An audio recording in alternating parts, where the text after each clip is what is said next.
नमस्कार, मैं अभिसार शर्मा। दोस्तों, आज भारत की राजनीति में एक बड़ा मोड़ आया है। सुप्रीम कोर्ट ने राहुल गांधी के खिलाफ मानहानि केस में कार्यवाही पर रोक लगा दी है।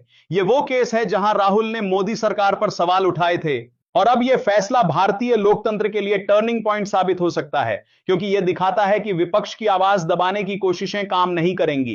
क्या यह लोकतंत्र की जीत है या राजनीतिक खेल का नया अध्याय?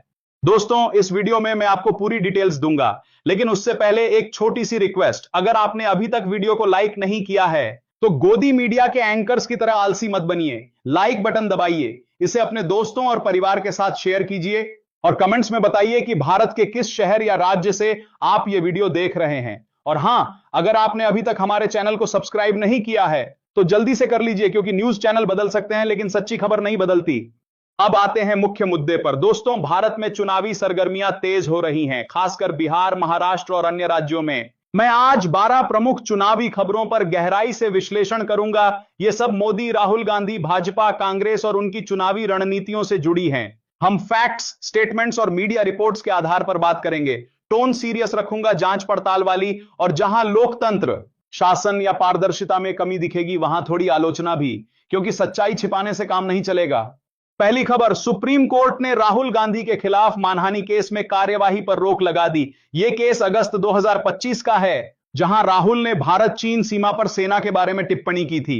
कोर्ट ने कहा, अगर आप सच्चे भारतीय हैं तो ऐसी स्टेटमेंट नहीं देंगे। लेकिन रोक लगाने से साफ है कि विपक्ष को दबाने की कोशिशें असफल हो रही हैं। इंडियन एक्सप्रेस की रिपोर्ट के मुताबिक यह फैसला राहुल की भारत जोड़ो यात्रा से जुड़ा है। क्या यह दिखाता है कि न्यायपालिका अभी भी स्वतंत्र है या राजनीतिक दबाव में काम कर रही है? दूसरी, राहुल गांधी ने कोलंबिया में मोदी सरकार पर हमला बोला। उन्होंने कहा, भारत में लोकतंत्र पर थोक हमला हो रहा है। या ये यूनिवर्सिटी में बोलते हुए राहुल ने कहा कि भ्रष्टाचार फैल रहा है, सांसदों को सस्पेंड किया जा रहा है और चुनावी बॉन्ड्स अपारदर्शी हैं। एनडीटीवी की रिपोर्ट में यह कोट है। भाजपा ने इसे भारत विरोधी बताया।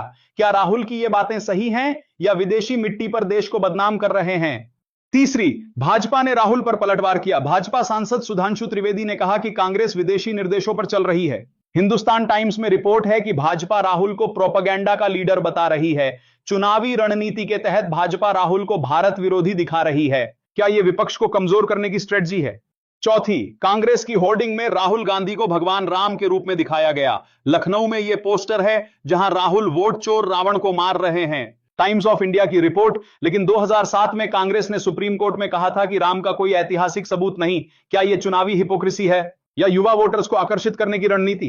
पांचवी, भाजपा ने कर्नाटक में कांग्रेस सरकार गिरने की भविष्यवाणी की। विपक्षी नेता आर अशोका ने कहा कि नवंबर दिसंबर में सिद्धारमैया गिरेंगे। टाइम्स ऑफ इंडिया में यह स्टेटमेंट, यह चुनावी रणनीति का हिस्सा है जहां भाजपा अस्थिरता दिखाकर वोट मांग रही है। क्या यह सच्चाई है या राजनीतिक ब्लफ? छठी, चुनाव आयोग के चीफ और कमिश्नर्स बिहार जा रहे हैं। 4-5 अक्टूबर को पोल तैयारियों की समीक्षा। द हिंदू की रिपोर्ट में कहा गया कि 7.42 करोड़ वोटर्स हैं। बिहार चुनाव 2025 में महत्वपूर्ण है। क्या यह निष्पक्ष चुनाव की गारंटी है या भाजपा के फेवर में सेटिंग? सातवीं, राहुल ने लद्दाख में कारगिल वेटरन की हत्या पर भाजपा को घेरा। उन्होंने पीएम मोदी पर धोखा देने का आरोप लगाया और न्यायिक जांच मांगी। द हिंदू में रिपोर्ट, यह विपक्ष की एकता दिखाती है जहां कांग्रेस युवा भागीदारी पर फोकस कर रही है। क्या मोदी सरकार पारदर्शिता में फेल हो रही है? आठवीं, वोटर लिस्ट इश्यू पर कांग्रेस का हमला। राहुल ने कहा कि महाराष्ट्र में 40 लाख फेक वोट्स हैं। सुप्रीम कोर्ट ने आधार कार्ड को वैलिड डॉक्यूमेंट माना। कांग्रेस एमपी राजीव शुक्ला ने कहा कि राहुल के मुद्दे सही साबित हो रहे हैं। टाइम्स ऑफ इंडिया में डिटेल्स, क्या चुनाव आयोग पारदर्शी है या वोट चोरी हो रही है? नौवीं, सी वोटर सर्वे में मोदी 52%, राहुल 41% पीएम फेज के लिए। कुछ महीने पहले गैप 21% था, अब 11%। कांग्रेस की वोट चोरी कैंपेन काम कर रही है। क्या राहुल की रैलियां युवाओं को प्रभावित कर रही हैं? 10वीं, कांग्रेस ने राम को नकारा, अब राहुल को राम बना रही। एक्स पर ट्रेंड कांग्रेस की एंटी हिंदू रिपोर्ट। भाजपा कह रही कांग्रेस हिंदू विरोधी है। क्या यह चुनावी पोलराइजेशन है? 11वीं, राहुल ने जीएसटी जाति जनगणना पर सवाल उठाए, अब भाजपा स्लैब कट कर रही है। क्या मोदी सरकार राहुल की आइडियाज कॉपी कर रही है? 12वीं, चुनावी बॉन्ड्स पर राहुल का आरोप। उन्होंने कहा कि यह अपारदर्शी हैं, भ्रष्टाचार बढ़ा रहे। क्या यह लोकतंत्र की कमजोरी है? दोस्तों, ये खबरें दिखाती हैं कि भारत का चुनावी परिदृश्य उबाल पर है। भाजपा गवर्नेंस प्रॉमिस पर फोकस कर रही, कांग्रेस विपक्ष यूनिटी और युवा भागीदारी पर। लेकिन पारदर्शिता में कमी साफ दिख रही। क्या हमारा लोकतंत्र मजबूत है या राजनीतिक खेल में कमजोर हो रहा? अंत में दोस्तों, वोटर अवेयरनेस बहुत जरूरी है। चुनाव देश का भविष्य बनाते हैं। सक्रिय नागरिक बनिए, वोट दीजिए, सवाल पूछिए, क्योंकि बिना सतर्कता के लोकतंत्र कमजोर पड़ जाता है।